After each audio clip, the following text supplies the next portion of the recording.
your favorite show on the internet. Look, today we have here Daniel Yelashvili. He's a political scientist with a student at San Francisco State University, where he's received the Lewis Wasserman Award for essays in political theory. He's also a member of the United States Transhumanist Party, for which he helped co-author a second and third versions of the Transhumanist Bill of Rights, which is that's a huge drawing card because it draws a lot of people to the party because it mentions a lot of future issues on sentience, especially, that people don't really consider. But no, that's a really esteemed thing to be involved with. Daniel Yelashvili, hello and welcome to Detonation. Thank you for having me. It's great to be here. No, it's really an honor to have you here, and you're going to talk about something that I find fascinating, and that's a really controversial topic in some ways. Climate change. But before we get into climate change, just tell us a little bit about yourself, a little bit like of who, what, when, where, why, how, and all that sort of stuff. And you're talking about climate change, but you're in political science, so what's up with that? You really enjoy political science, so give us a bit of your background and how you got into political science. Definitely. Well, I'm, like you said, a political science student at San Francisco State University. I'm a San Francisco Bay Area native. I was born in Berkeley, and I've been living in San Francisco since I was 4. So I grew up in an atmosphere of progressivism and environmentalism and valuing environmental protections. In fact, I remember when I was around 14 years old, I joined a student oceanography club, and we actually participated in beach cleanups and planting trees at the like along the coastline of California, because planting trees is really valuable for the integrity of the soil. It prevents erosion. I mean, when people think of trees, they think of, how they look, the shade they provide, and so on. They don't think about how useful the roots are. So I did that. And the thing about climate change and environmentalism is that when people think about it, oftentimes their analysis of the climate is very surface level. Anyone can think about planting trees or saving the whales. But people don't think about what's going on beyond the surface of the issue at hand. So, with regards to climate change prevention, when I was in high school, I remember taking a climate change course in which we learned about different proposed methods of climate change prevention. And one of these was an umbrella term called geoengineering, which is a term that has different uses in different fields of study. If, for example, if you ask a geologist or an expert in geography what geoengineering is, they'll tell you something a little different.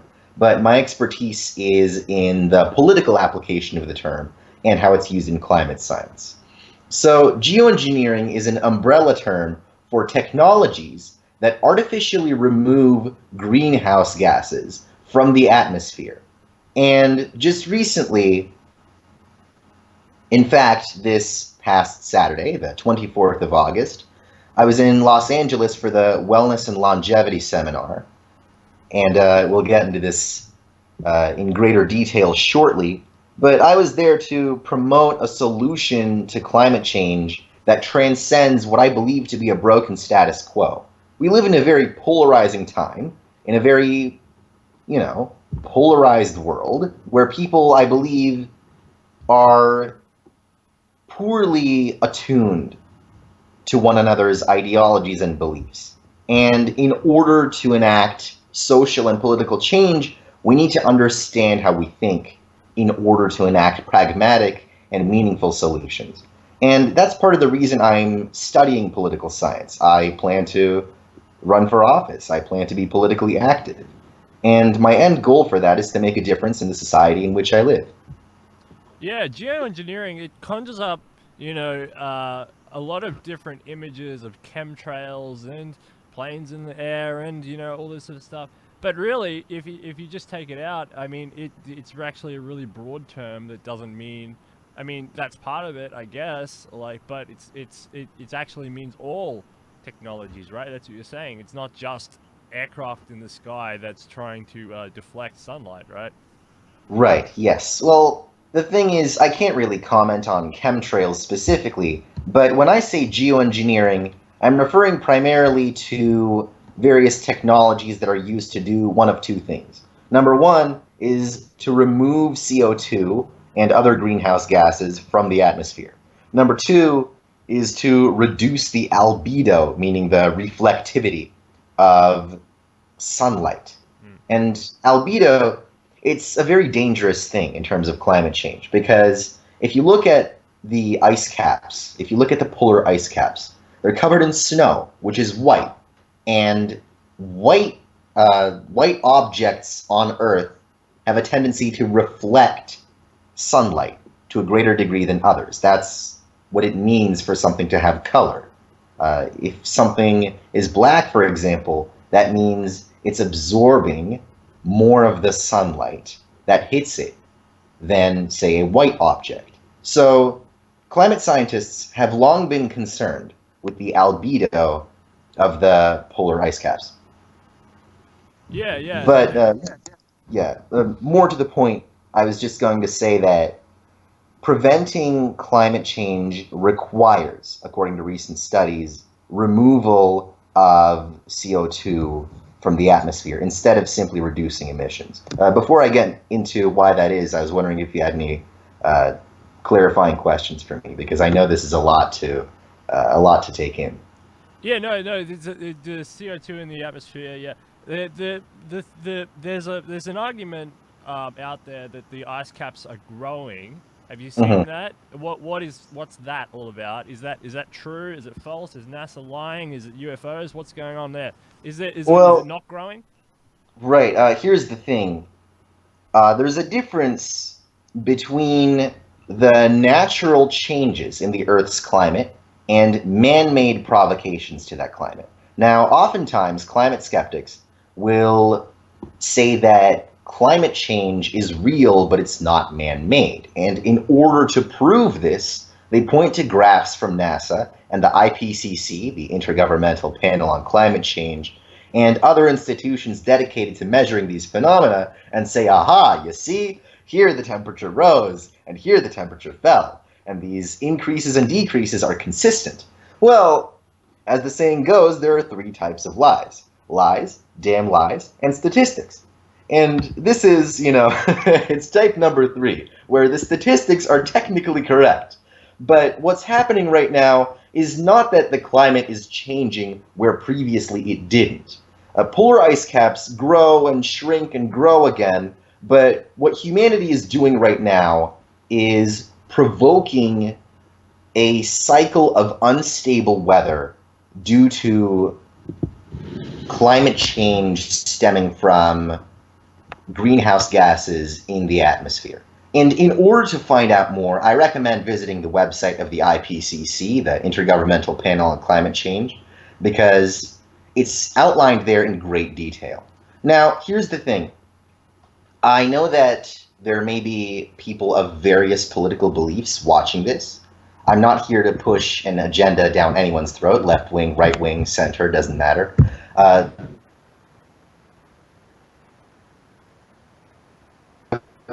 core engineering Yep. was for a very specific reason. Sorry? Yep. Go on. The point was to transcend the current dialogue and provide a new look at what is fundamental, that you're conservative, that you're right wing, and maybe you're not concerned with the debate over, anthropocentrism versus collectivism, or the debate on whether or not there will be a rapture, end times, whatever. Maybe you're just an average person who cares about limited government and, the federal level of the U.S. government or any other government staying out of your personal business. Well, you still have every reason to care about geoengineering and carbon capture technologies, and I'll get into what those are in a second.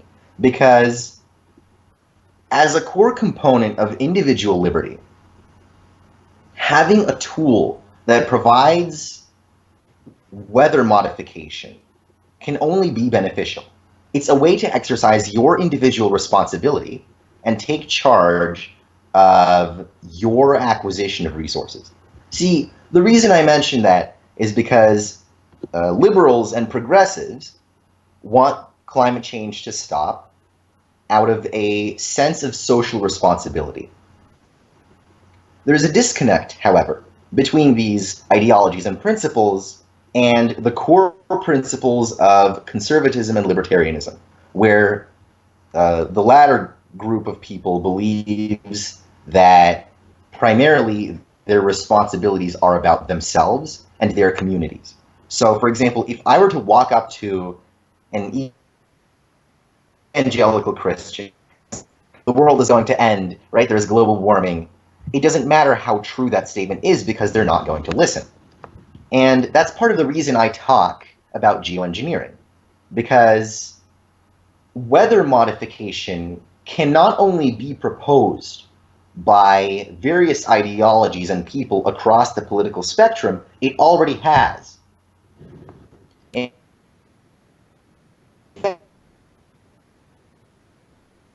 fact, in my legislation. Hang on a sec. I talk more about it, but I don't want to give away the contents. Sorry? Just say that whole part again. Your internet died a little bit. So back. Oh, I'm back sorry. In something. Sorry, can you repeat that? So back. You said back in what? Back in university or back somewhere? You wrote a paper.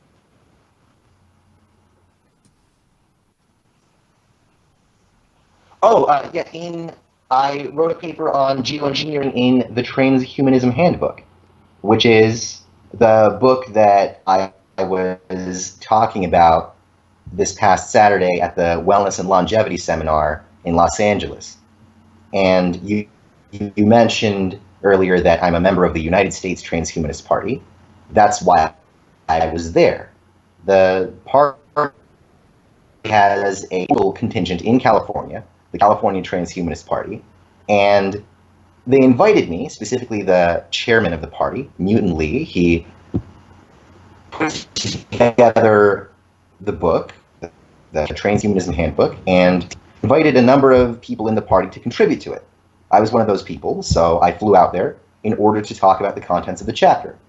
And that's where I really expand on the ideas I'm describing here with regards to geoengineering and reaching across the political aisle and why all of this is necessary in the first place.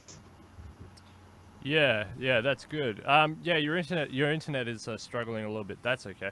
We'll work through that. So, you know, you mentioned a lot of things actually, but you know, you mentioned that there's a nationalist sort of take on this, which I come at this from because I think, you know, I think climate change is real in the impact that a lot of what you see in the migrant crisis is climate change because they're not all coming from war zones, for example. So they say, how come these people are coming from country X or Y? There's no war going on there. And it's famine, it's climate, it's drought, it's it's a bunch of these factors, which is why they're fleeing. And for me, getting the climate crisis resolved would mean that the countries that these people come from they would be able to return to those countries, and that would be a benefit, you know, to relieve some of the stresses, you know, in some other fields. You know, it's not the only one. I mean, the Amazon rainforest, you know, it's hugely important to a whole host of medical advances that are all untapped. You know, there's a wealth of you know, scientific knowledge that's in there that's worth way more than whatever you can get out of it in timber or whatever. And there's a wealth of biodiversity in there. There's a huge wealth of in there that you're not going to find anywhere else in the universe. If you want a barren landscape, just go to any other planet, go to any other asteroid, I mean, you can find it. It's very easy to find a barren landscape. The Yep, you're Amazon right. rainforest in itself is a wealth resource, and it's unfortunate that until blockchain and or Bitcoin and or these sort of decentralized open source currencies, we haven't been able to exploit the medical and scientific and other sort of benefits from something as wonderful as the rainforest, for example. And I find that uh, saddening in a way. I find I don't because there is such benefits there. But but geoengineering is interesting in the fact that it's capture of CO2, because you're right, like there is too much CO2. Does geoengineering also play into pollution problems in the sky, or is it just CO2 is the pollution by that definition? Well, here's the thing. Not only is geoengineering, and specifically the type I focused on, which is carbon capture and storage, or CSS for short, not only is it connected to pollution, it's the only way to address the issue of pollution in the atmosphere. This is also connected to pollution in the ocean, which is negatively damaging the oceanic ecosystem. And that's a huge problem because a disproportionate amount of the seafood that we catch around the world is not farmed or raised in rivers or lakes. It comes from the ocean. So we rely on the ocean for food, we rely on it for a stable ecosystem, and there's something to be said for the utility of marine research as well. I mean, studying marine animals and plants is important for the scientific community. So all these issues are interconnected. And here's the thing about geoengineering. I mentioned earlier that it's bipartisan, and that's convenient, but I should address, perhaps more importantly, why it's necessary in the first place. Recent studies have shown, specifically from the Scripps Institute of Oceanography, and this is backed up by NASA as well, that as of several years ago, as of 2016, we've reached such a high level of density of CO2 in the atmosphere that it will not resolve itself naturally. Here's what I mean. There are units of measurement for particles of greenhouse gases in the atmosphere called ppm, or parts per million. So for every million particles of oxygen on the molecular level, that exist in the atmosphere, 400 ppm, or 400 particles out of those million particles, if they're CO2 or any other greenhouse gas, then that 400 ppm threshold is, according to the experts, irreversible. You're not going to just stop driving cars and wait for everything to die down and let it all be okay. We're past that point. We were at that point, 10 years ago, 15 years ago, 20 years ago. By this point, 400 ppm, that threshold of atmospheric greenhouse gas density, has already been passed. So we need geoengineering, not to reduce carbon emissions, but to remove what's already there. It's not just a way to prevent climate change, it's a prerequisite for anything else. And with regards to pollution, well, you can't put the cart before the horse, as the saying goes. I think geoengineering, and specifically carbon capture, is a prerequisite for any other environmental legislation. I'm actually critical of all climate legislation in the United States at present because it doesn't address the issue of carbon capture. I know that the Obama administration and the Trump administration toyed with it a little bit, but they considered it too undeveloped and experimental to follow through with. And I think that's a damn shame. Well, yeah, I mean, Trump pulled out of the Kyoto Accords, so showing where they want to go with that. So there's 400 ppm. So tragedy of the commons. Let's talk about that. What is the tragedy of the commons, and why is this important for you in your studies with the environment and geoengineering? I'm glad you asked. That's actually the reason that I gave in my chapter of the Transhumanism Handbook for why this problem hasn't been solved already. Basically, the original formulation of the tragedy of the commons came about in the 19th century by a British economist named William Forster Lloyd, who said that in an agrarian society where people collectively rely on shared goods and services, individual self interest will destroy the societal framework of such an agricultural setup. Where, for example, if you and I and a couple people lived on a farm, right, and we relied on that farm to get our food and clothing and everything else we needed. If one of us got selfish and started hogging resources, we wouldn't even have to attack anyone else. Our selfishness would completely bankrupt this micro society in which we would live. Now, in 1968, there was a climate scientist, or rather an economist, whose work has been applied to climate science, by the name of Garrett Hardin. And Hardin wrote a paper on the tragedy of the commons and refined its definition into something a little different, into the way we use that term today. And this is actually, I'm using the 1968 definition in the book. The tragedy of the commons nowadays refers to the idea that individual focus on the self clashes with shared and social responsibility.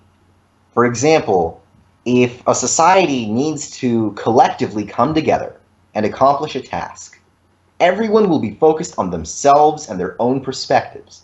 So, even if something needs to be done, nobody's going to actually bother to try and do it. It reminds me a lot of a parable, a children's story, in fact, that I learned of when I was younger. It's called Who Will Bell the Cat? I don't know if you're familiar.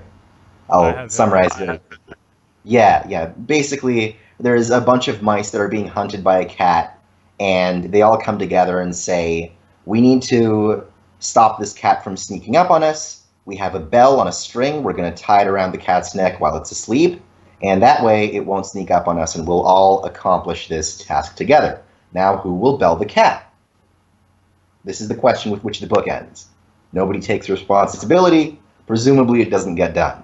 That's exactly the problem with climate change prevention. Everyone's so wrapped up in their own individual lives, ideologies, and perspectives that nobody is willing to come together and do what is ultimately the pragmatic solution. The tragedy of the commons, yeah, it's interesting because there was kind of an over abuse of agricultural pastoral land in America, which led to the Great Dust Bowl in the 1930s, I think, and I think that was an Yes. example of that. The oceans today are part of that system because there's not really a global policing system. You know, people get upset when the Japanese go on whale, or they get upset when there's overfishing of tuna or something. But there's nothing really people can do, and you've got people on both sides of the spectrum saying, well, you know, the nation state only extends out as far as a couple of miles off the coast. Every single one does. It's not that Yeah. far. You know, um, and the United Nations doesn't have a fleet. I mean, you know, the all these other international bodies, you know, these new Asian ones or whatever, they don't have fleets, and they're not going to do that. So, and you know, and China sort of disregards that as well with its 9-dash line, where it says, "I just own huge chunks of the South China Sea," which is well Mm-hmm. beyond international boundaries. So they don't respect. So there's no real. The ocean is the huge tragedy of the commons because there's no real policing mechanism, and it's a shared resource like this sort of communism that's out there. And so abuse, overfishing and abuse is only natural in the fact that if you don't do it, somebody else will, and then they're stealing your property. They're stealing your share. So you know, so you should just abuse it. I mean, that's just the atmosphere is the same. If I don't abuse it, the other person will get ahead by abusing it, and it's just the same. So you can see it play out. Inside a nation states, it's a little different. You know, there's a little more regulation, there's a little more competition. You know, but you know what's to mitigate some of this, what's this carbon sequestration and capture? What's important about that sort of idea to you know, eliminate some of these CO2, these toxins in the atmosphere? Sure. Well, the reason I champion carbon sequestration and storage, carbon capture and storage, and I'll explain the difference in those terms in a second, they essentially refer to the same thing with slight differences, is that they can either come from the public sector or the private sector. Looking at the budget for technology like this, as well as the time it would take to develop it, realistically, even for the world's wealthiest country, like the United States, it would take some mixture of both. But you were talking earlier about regulation and non regulation within and outside sovereign states. Well, here's the thing.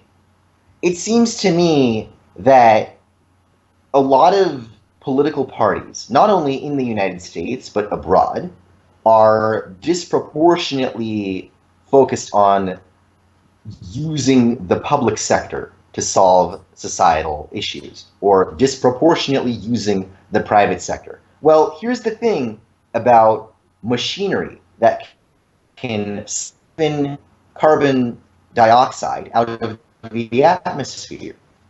It can come from the public sector or the private sector. It all depends on how it's funded.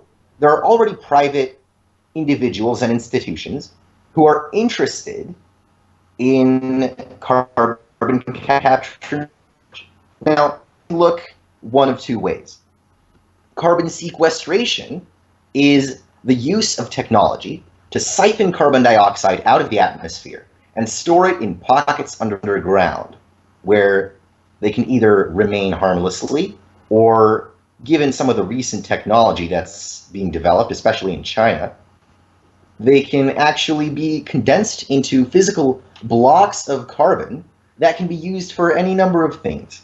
For example, you could take all this carbon, turn it into blocks, and use it as building materials for houses. Right? That's a perfect example of recycling in an age of radical technological development. On the other hand, you have carbon capture, where the not the same, but very similar forms of machinery can siphon greenhouse gases out of the atmosphere and maybe not store it in pockets underground, but simply contain all that carbon dioxide within the machinery in question. Now, of course, the obvious counter-argument would be, why not just plant trees? Because trees do that. Well, here's the thing. Land is not universally arable. You can't just plant trees wherever you want. They don't grow everywhere. Sometimes they're difficult to grow. Sometimes urbanization conflicts with plans to plant trees and bushes and so on. And you mentioned the Amazon briefly earlier. I think that'll be an excellent jumping off point for that. But carbon sequestration and carbon capture function where trees don't function. When and where land is not arable and urbanization is rampant, we can use this technology to accomplish what historically we haven't been able to. We can take charge of our own excesses, of our own excessive expenditure of carbon dioxide and other greenhouse gases. Yeah, so yeah, that's really interesting. There's plenty of carbon dioxide up in the atmosphere. So if at bare minimum all you wanted to do was just pull it out of the atmosphere and turn it into building materials, for example. Although carbon is a pretty cool resource in itself, like pure carbon, it's a pretty durable and usable resource that can do many exciting things. I mean, that would be awesome. So the 109th Congress had some ideas. What happened in the 109th Congress with some of their bills, Bill HR 2995, for example? Um, are you referring to the Green New Deal? No, they establish a weather modification operations and research board for other purposes. Oh, yes, yes, yes. The legislation I wrote about. Well, here's the problem.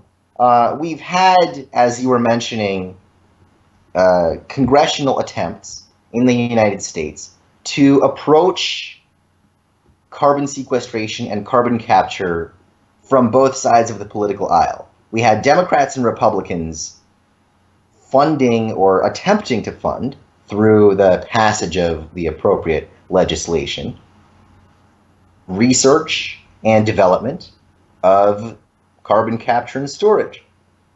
Unfortunately, that fell through, and that happens a lot in the United States and places with similar governments, where you have a bicameral legislature, and the House of Representatives comes out with a lot of interesting and I think helpful legislation, but it dies in the Senate. At times, it even dies in the House of Representatives. And again, I go into greater detail on this in the book itself. But I was mentioning earlier that both sides of the political aisle have historically been willing to come together and investigate the effects of carbon capture. So far, that hasn't worked. But they chanced upon a strategy that I think would be very useful for the future. The bills that I mentioned in the 109th Congress were not explicitly titled climate change prevention or climate change investigation. Nothing about the verbiage of the legislation in question mentioned climate change. The terminology they used was weather modification. And this could really appeal to the anthropocentric crowd, the people who don't believe that climate change is man-made, because they have every reason to care about individual sovereignty, liberty, and responsibility. So, as the saying goes, the battle was lost, but the war may yet be won. Yeah, all right, let's talk about the Amazon and let's talk about some of these other projects that are going on. So, you're talking about carbon sequestration. There's China, for example, went too far, and they know it. They know they went too far, and now they're having one of the world's largest, forest building projects. India is planting a whole bunch of trees. In Africa, you've got the Great Green Wall, which isn't really about carbon emissions. It's more about stopping the Sahara Desert from enveloping all those countries down there, including the Congo rainforest eventually, I guess, in a few years, 100 years maybe. So what else is going on in the realm of the realm of you know, individual countries which are pushing back that aren't on the news, that aren't in the news cycle, such as China, such as India, and such as this Great Green Wall project. Do you know of any others? Yes, well, you mentioned the Great Green Wall. I believe Kenya had a similar project a while back where they were planting trees in order to prevent climate change from continuing. You mentioned India, they're doing something very similar. And Israel, of all places, is in fact working on improving its recycling, where it produces a lot of plastic, and a lot of that plastic isn't recyclable. So they're improving the way plastic is manufactured in order to dispose of it more easily. My favorite so far, I think, and perhaps the most notable, has come from Sweden, where there's a Swedish activist, a young girl, she's in sixth grade, I believe, Greta Thunberg, who just recently raised awareness of climate change by speaking at the United Nations, giving a TED Talk, and even sailing across the Atlantic Ocean. So I think a big part of climate change prevention is, as I mentioned before, the tragedy of the commons. And the way to circumvent the tragedy of the commons and make people attuned to each other's collective responsibilities is to raise awareness and to really make impacts in society in order to turn people's attention towards this issue. Because it's easy to tune it out, I think. A lot of people think of it as distant or far away, but it's not. It's happening now.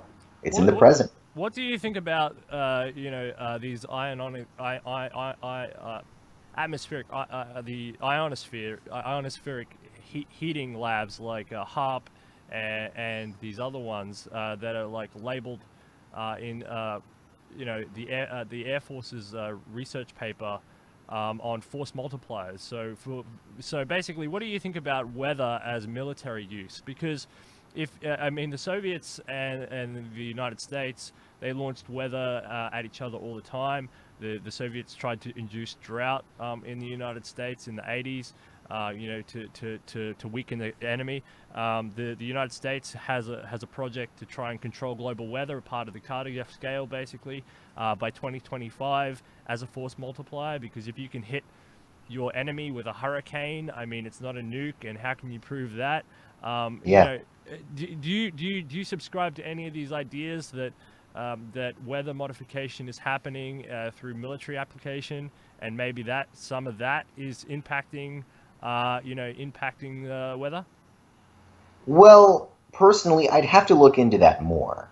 From what I've seen so far, in order for the current presidential administration in the United States to draw attention to a given issue, casting it as a form of military spending can be very effective because people respond to issues of war, defense, and security. Space travel is a good example. The Trump administration was actually going to decrease funding to NASA, which would be a disaster in terms of space exploration and possibly acquisition of resources from space. But then Trump came out with statements about a possible space force where the United States would have spaceships that would serve in a military capacity. I mean, personally, I don't believe that such ideas are realistic. Frankly, I would consider such overreach by the government rather harmful because once you start controlling weather and going to space and using the forces of nature to attack a human opponent, I mean, it's to me, it seems to be unethical because human beings exist in the environment as a component of the environment.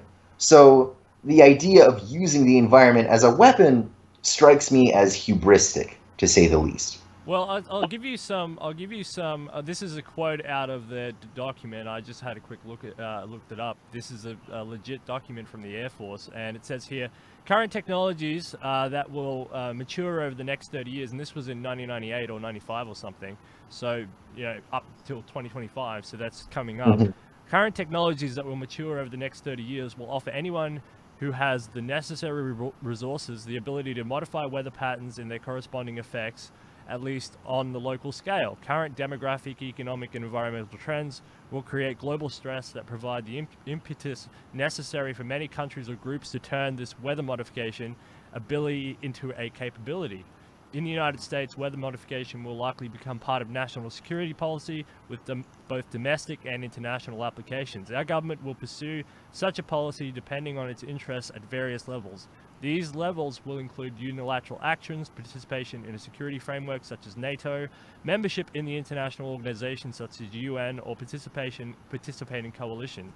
Assuming that in 2025 our national security includes weather modification, its use in our national military strategy will naturally follow. Besides the significant benefits in an operational capacity, would provide another motivation to pursue weather modification is to deter and counter potential adversaries. And it's got here a little matrix. For example, degrade enemy forces, for example, precipitation enhancement, flood enemy lines of communication, reduce PMG, reese effectiveness, decrease comfort level / morale, storm enhancements, deny operations,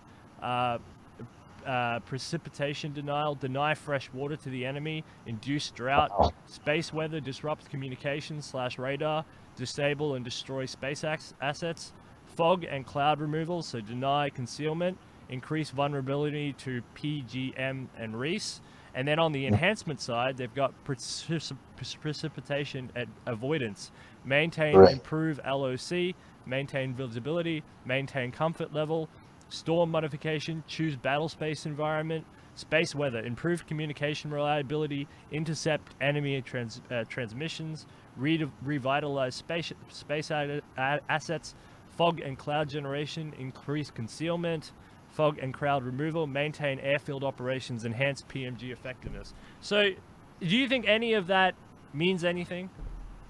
Well, frankly, I'm terrified. I mean, clearly, a lot of these ideas, the fact that you linked them to fighting between the United States and the USSR does not surprise me. I mean, personally, I come from a family of immigrants from what used to be the Soviet Union, and we have a lot of USSR scientists in my ancestry. So I'm aware of what science can be used for. And loath as I am to say it, not all of it is benevolent. I can only hope that there are limitations put in place to prevent such scientific and technological advancements from depleting the resources of innocent civilians or, God forbid, committing war crimes. And by the way, that document that you cited is new to me. So if you want to send it my way, I would definitely want to take a look at that. I'm more than happy to send it your way and let you have a look at that. And I'm pretty sure there's more out. But yeah, I just thought it might be interesting because I talk to skeptics sometimes, and they don't know about that either. And I've talked to someone on the other side of the fence, and it just seems because like with that sort of information, I just assume that the statistical data is probably being messed up in some sort of way.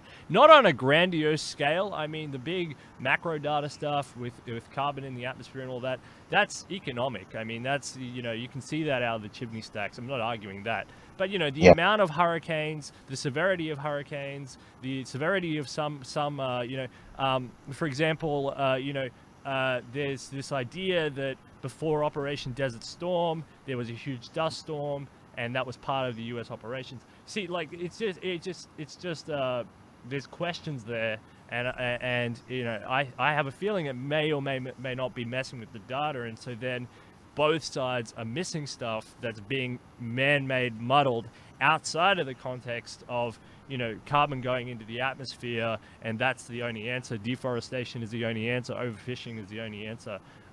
So it's an interesting thought experiment. It's something to think about. It's something to consider. Not that the tragedy of the commons and all that is not irrelevant. It's absolutely relevant. It's something very important. So let's talk about the Amazon. Like, we'll go back to the Amazon. So the Amazon is probably around 20% gone. They're deforesting at the rate. I think I read an EPA report, like something like France every year, something ridiculous, the size of France every year, something like that.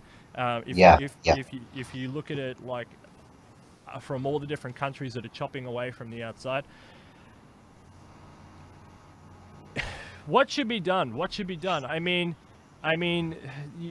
they cut it down to produce agriculture, like cows and cattle and stuff, and then they need to feed those cattle, so they plant soy, and so it's just this continuous cycle. I mean, what do you do about that? I mean, the Amazon is something that's peaked into the public consciousness in the last few weeks. Mhm. Because a lot of people, Bolsonaro, a lot of people said that this wouldn't happen, that Bolsonaro wouldn't, he wouldn't let the rainforest burn because it's all fake news, like the Trumpian fake news, and that Bolsonaro says publicly that everything's good. The satellite pictures and the G7 nations don't think so. The G7 nations are not happy about that. They're trying to put tariffs on them and trying to punish them in some realistic way. What do we do about Bolsonaro and his when he rolled it into the Department of Agriculture and he took away the harsh conditions and he took away the indigenous rights? in those that had sovereignty and that were policing the forest. What do we do about that? Because we're going to lose a vital resource that we're not going to find in other places in the universe at all. You're absolutely right about that. The Amazon rainforest is irreplaceable. And in fact, the burning is so severe at present that it's actually visible from space. I'm glad you mentioned Jair Bolsonaro. He's the current president of Brazil, and the G7 attempted to grant foreign aid to Brazil and to Bolsonaro's administration in order to fund fire relief efforts. This money was refused. Bolsonaro believed that he was being belittled and that his pride is too important. And I'm not quoting him here directly, but this is the essence of his response. He said that he didn't need other countries to talk down to him. And he perceived this aid as a form of talking down. And Mexico, in fact, has already deployed a fleet of airplanes mounted with fire extinguishing technology. I don't know what kind of technology they're using, if it's extinguishing foam or water, it doesn't matter. Basically, this is the new administration in Mexico under Obrador, who is a social democrat, very populist, very protectionist, very, shall we say, angry at the neighbors upstairs, meaning us, meaning the Trump administration. So all of this bodes very poorly, not only for climate change prevention, but for foreign relations as well. We have a president in Brazil who refuses to negotiate with other countries. We have Mexico's new presidential administration stepping in to help and succeeding. That's going to get people talking. That's going to galvanize a lot of public attention. And given the fact that Donald Trump has been cozying up to Jair Bolsonaro, that's going to leave him with some explaining to do. And in fact, with regards to the burning, some reports estimate that it's being perpetuated intentionally. Yeah, There are yeah. certain This is the companies point. that, yeah, It is being perpetuated intentionally because he that's why I premised it with he took out all the biodiversity mandate out of the out like he took away all those departments and he rolled it into Department of Agriculture and he took all the laws off. And he said, "All right, yeah, let's not punish it," because a few years ago, 6 years ago or something, Brazil was the world leader in protecting its rainforest and was an example to others. He's done the yeah, exact opposite, and he said, "All right, we need to fix the economy and social issues that are burdening." But I tell you what, um, Brazil as a country is a horrible agricultural power. Its soil yeah. is pathetic. Its soil is pathetic for anything but the rainforest. You're not going to get the productivity is really not high. The transport costs are absolutely appalling. Okay, all people you have to understand why is America a superpower? Because America has this Mississippi Basin, which means that transport costs for those raw materials up and down are almost zero. You could literally turn the engine off and it would be zero, and just swim and push those things. In Brazil, you have to take everything by truck. Everything by truck. It's the most inefficient form of transport, highest form of transport costs in the world. And there's only one highway from the main agricultural sector down to the ports in Rio de Janeiro. And they all sit there, and all day, people sit in lines all day, all those trucks piled up for miles and miles and miles and miles while they try to get their goods to the port. It's the most inefficient thing. So Brazil cannot compete internationally on soybeans. It cannot compete internationally on cattle. It cannot compete internationally on a lot of the agricultural products that it wants to export. And its biggest resource, and now that blockchain is here, its biggest resource is actually the Amazon, where you could find huge amounts of pharmaceuticals, huge amounts of medicines and tourism and a whole bunch of other things. It's the absolute it's absolutely brimming, but they don't want to utilize that. They want to take the quick and cheap and dirty option. and it's hurting the rest of the world. It's hurting the rest of the world. We're all going to Yeah. lose from this. And this is why G7, and if you're an Australian here, he undoes his regulations. Okay, and this is what makes me real upset. He undoes his regulations. Yeah. He enforces this agriculture policy, and then we try to give him money for his own decision. I mean, we tried to bail him out. The G7 countries tried to bail him out for his own decisions. So it's like, and obviously he rejected the money, but it's just a government policy, and then we come to the rescue like on a white knight. It's so stupid. Honestly, I'm sorry. You're right. There need to be international sources of condemnation for Bolsonaro's behavior because, I mean, a lot of leaders like this, a lot of protectionist populists believe that their actions will not be punished by the international community. And they need to be. I mean, the status quo is not sustainable. If Bolsonaro keeps doing what he's doing, there won't be any Amazon left to save. Yeah, and that's a horrible thought. It's an absolutely awful thought, to be honest, because it's the only Amazon that ever will exist. And so I mean, unless humans go away and we have in 100 million years we have a huge tropical climate again that spreads almost across the world. But what Yeah. who's around to see it? Who's around to take the benefits from that? Like what? Some insects or something? Maybe some dinosaurs or something that come back? I don't know. Yeah. It's a stupid thought. This is what we have to rally for, and it's quite encouraging because popular, it is a popular movement right now.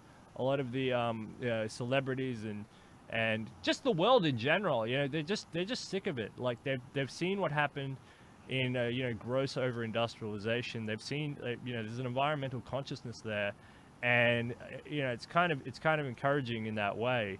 I'm not a bleeding heart, but common sense dictates that you should be upset with this, even if you just care about your own country, because he makes a policy and then we have to give him money, for his own policy, Yeah. when before it didn't happen, it's just silly. That's why we have the United Nations. But unfortunately, I believe that international regulations from one country to another have historically not been as strong as they could be. In fact, the Paris Accords are a good example of this, where you have legislation meant to prevent climate change, and you have various countries signing on to the Paris Accords, and as we know, the Trump administration did not.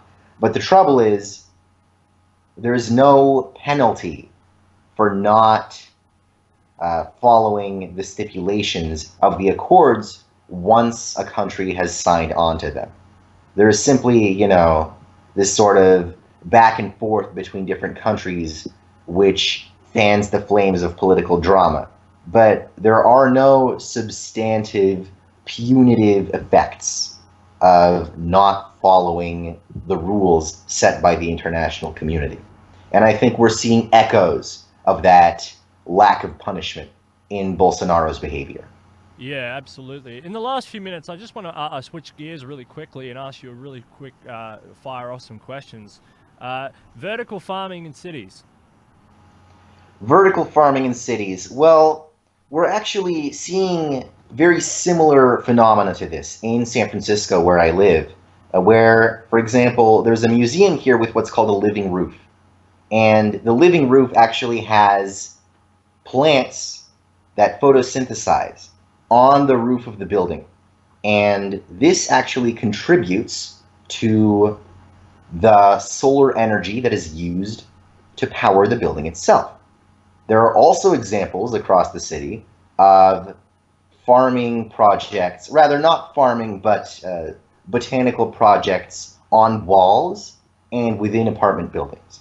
So it's possible to get creative with these sorts of phenomena and experiment with farming projects and botanical projects in urbanized environments. Yeah, okay, farming in space. So, what do you think about that? Do you think that eventually we'll have biodomes in space and we'll be farming up there?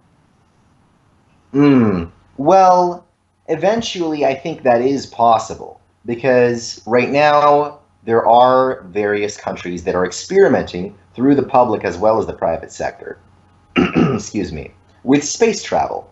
I think before we can consider the feasibility of biodomes and farming in space, we need to consider the feasibility of sustainably having a presence on other planets. We had the Curiosity rover on Mars, of course, but I think we need to have more substantive innovation before we can consider that point.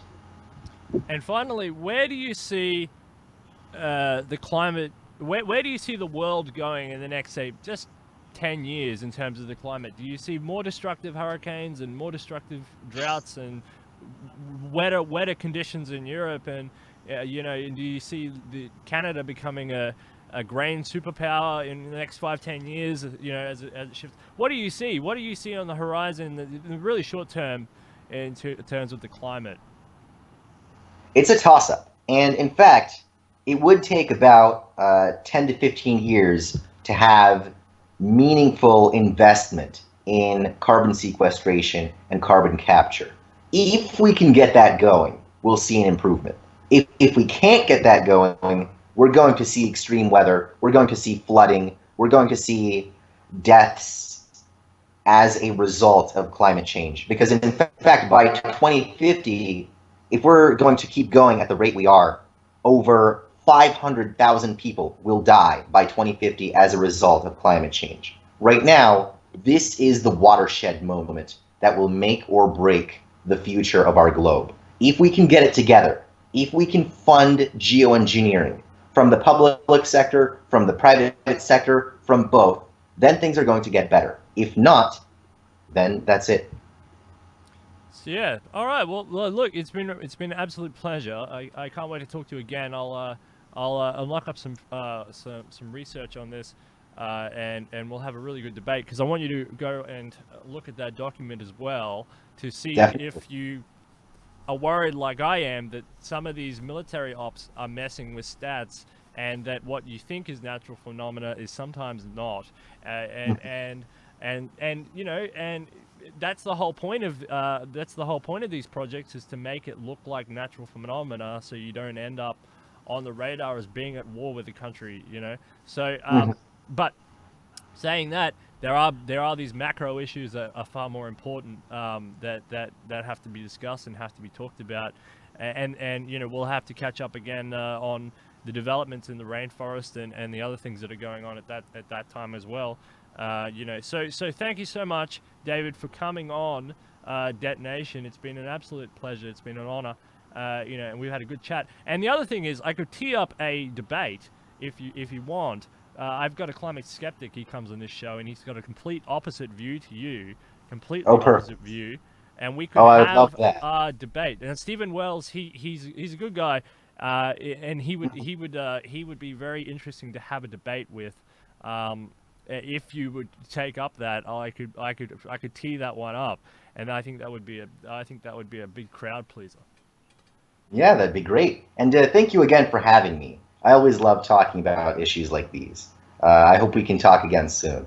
Yeah, absolutely. Yeah, me too. Me too. Climate's a huge one for me. I want to see the best outcome, and our country is suffering under the weight of of stupidity in the climate Yeah, arena, and there's a lot of people here worried about the UN overcreep, but if we got it together, there wouldn't be much UN overcreep because they'd have to make up an excuse. We should get it together and think about these things to get UN off our backs in that way, because we wouldn't have a climate issue. They're not crawling over Sweden or Norway. You know what I mean? So if you yeah. want them off their backs, we have to get smart. So thank you very much, David, for coming on the show, and we look forward to our next discussion and or debate with Stephen Wells. No problem. All right. Thank you for having me.